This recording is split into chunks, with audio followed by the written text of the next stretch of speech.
I think it's rude that they made a trade this early in the morning or this late at night or whenever this happened. So there we go. Let me go ahead and put in a line between the two teams so that they can't have any takebacks. Yesterday, I heard Darren Drager saying that the asking price for Mike Hoffman hasn't gone down. And the idea that this has hurt his trade value is untrue. Mike Hoffman's trade value was hurt by what's been going on. Because here's what happened. The Senators and the Sharks have completed a 6-player trade, if you include the 2 draft picks as players. Very often that's how it's phrased. So here's what the Senators got.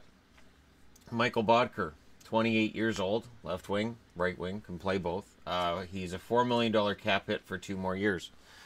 74 games this past season, 15 goals, 22 assists, 37 points.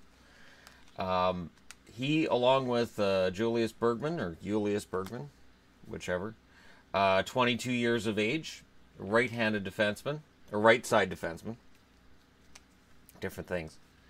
$714K is his cap hit until next summer when he becomes a restricted free agent. He played for the San Jose Barracuda, their American Hockey League franchise, this past year. Played 65 games, 10 goals, 10 assists, 20 points. He was a 2014 second-round pick, 46th overall. And a 2020 6th-round pick.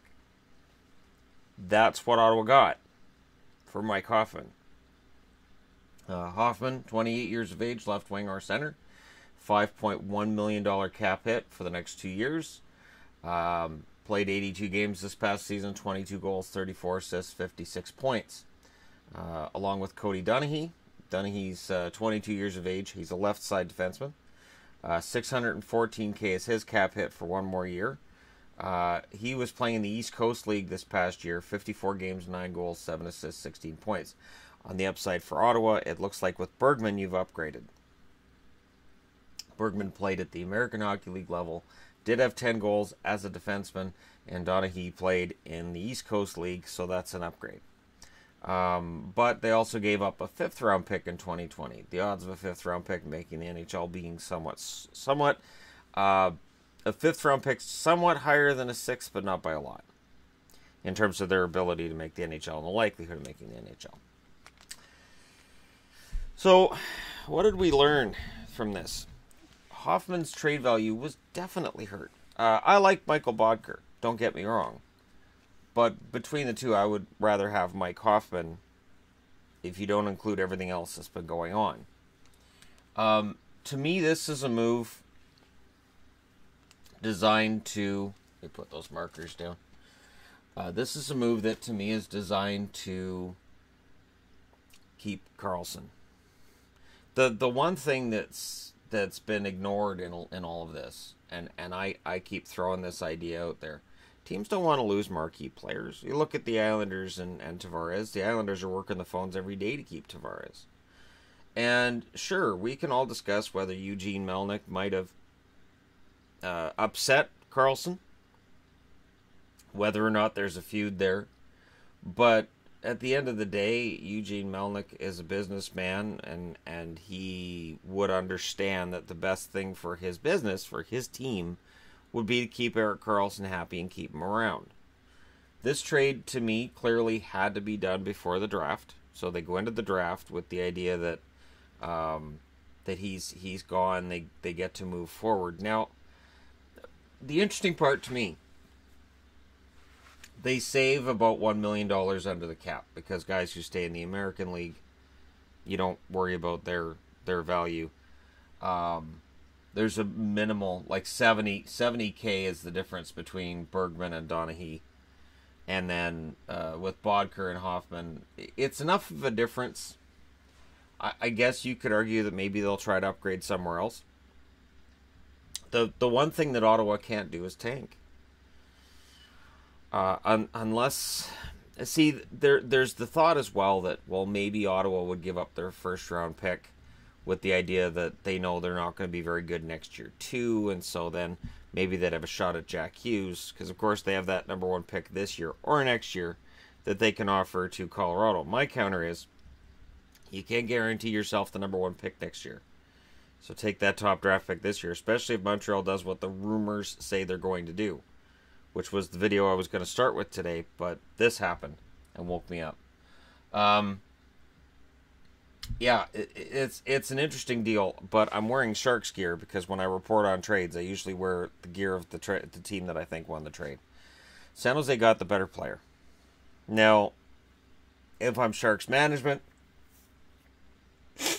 I'm going to sit down with Mike Hoffman as soon as possible and, discuss some things. But honestly, what this does for the Sharks is, as long as there isn't any drama extending from this into this season, and I can't see that it should. There are players that drama follows them. There are. This definitely makes the Sharks stronger for next year. I don't see how it doesn't. And for Boedker, that 37 points, it was kind of a bounce back from the year before. Boedker is one of those free agent signings that I think if San Jose could go back and do it all over again, I don't think they would have signed him for that cap hit. I don't think they would have signed him for as long as they did. But, we'll see what happens. I mean, it's the one thing that it's done for Ottawa is that they got somebody back. It's not like they're just getting some bum back or some nobody. And this is not going to be one of the most lopsided trades ever, unless the 56 points by Hoffman, not a career high. He can hit 60 points. I would argue that in San Jose, with the right line mates, he could hit 65. He might even be capable of 70. This could definitely be one of those trades that you look at 2 or 3 years from now and say Pierre Dorion got fleeced. But to me, the way I'm looking at it is he had a clock he was working against. He had to make this trade prior to the draft. I still think they're trying to keep Erik Karlsson. I think while everybody else is like, well, Karlsson's gone. He picked up the puck. That's it. He's done. I think the Senators are doing everything they can to keep him. Hoffman, they knew they couldn't have the two of them in a locker room together. They knew that couldn't happen. But if you're going to trade Karlsson, do you keep Hoffman?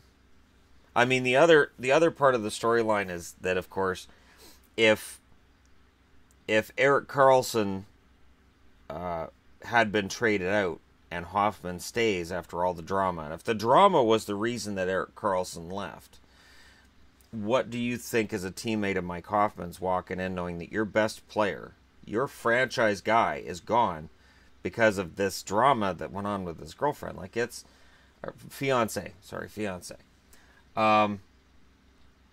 You're not going to be very happy with him. So this was also an Ottawa Senators locker room cleanup issue. Oh, the Senators. Well, if you're a Sens fan, let me know how you feel about this trade. If you're a Sharks fan, honestly, as long as the drama doesn't come along with Hoffman, as long as his fiance doesn't decide, I hate Couture, I'm going to go after him, or whatever. As long as Hoffman is just the player on the ice that he can be, and none of that off-ice drama comes with him, the Sharks look really good for next year. Adding a Hoffman-type forward for Boedker is, to me, a net positive. But let me know your thoughts in the comment section below. Don't forget to hit like and subscribe if you're browsing your way through. You just happened upon this video. And Mike Hoffman's a Shark.